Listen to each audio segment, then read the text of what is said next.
drôle de rêve, hein. Un de ces mauvais rêves, hein, qui laisse un goût de papier mâché dans la bouche.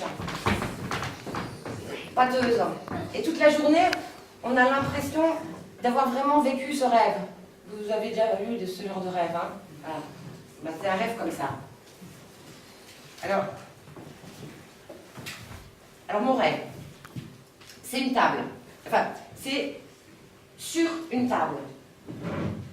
Sur la table de ma cuisine. Devenue ronde. Bon, dans les rêves, hein, il ne faut pas se formaliser. Enfin, sur la table, une enveloppe. Dans l'enveloppe, une feuille de papier, format A4, pliée en 4, genre dépliant. En la dépliant, je me dis, dans mon rêve, c'est un flyer. Fly, ça veut dire volant, papier volant. Aussitôt, le flyer devient un avion en papier plié, s'envole, puis se pose sur le papier peint. Aussitôt se décolle, s'envole, puis se pose sur une pile de journaux, s'envole, et ainsi son chemin jusqu'à cette évidence. Je suis entourée de papier. Tout autour de moi n'est que papier, à donner le tournis. Papier peint, poster, papier cartonné, carte postale, photos, livres, cahiers, piles de journaux, revues, publicités, papier d'emballage, carte routière, papier quadrillé, ligné, surligné, calendrier, annuaire téléphonique, courrier des amis, lettres d'amour, papier à musique, collection de papier cadeau.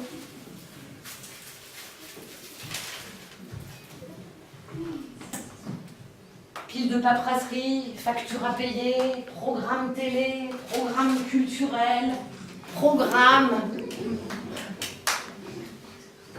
Au fur et à mesure que je les regarde, les papiers s'envolent. Tournoient autour de moi. Bientôt, une armada de papiers en tout genre me fonce dessus, se plaque sur ma bouche, mon nez jusqu'à la suffoque. Je crie pour leur faire peur. Et ça marche. Les papiers, aussitôt, se posent. Lentement.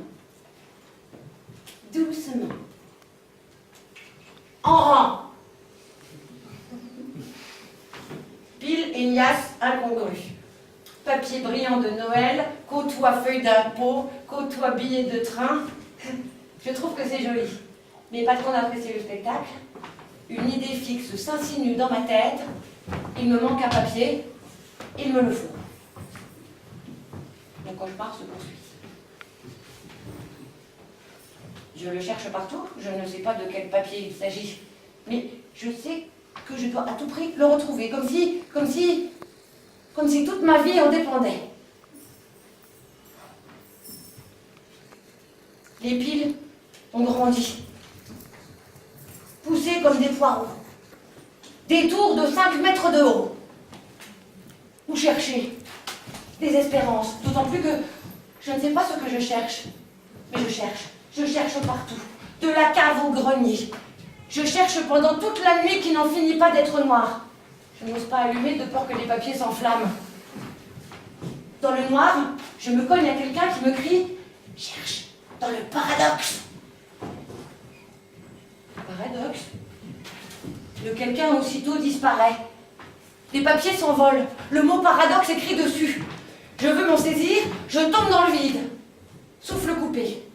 Réveil. À la nage. La palpite au galop. Complètement décalée. J'étais en pleine action, en pleine recherche, et je me retrouve dans un lit. Dans mon lit. Les cheveux à l'ébouriffe, les yeux collés. Et toujours cette idée fixe. Retrouver le papier. Et puis, je me suis complètement réveillée. Le rêve à l'estompe. Et le paradoxe m'a sauté à la gorge. Noué. Je suis une sans-papier. Et ce que j'ai cherché vainement toute la nuit n'est autre qu'un endroit où je vivrai en paix, avec ou sans papier, en toute liberté de soi, de papier, papier de soi.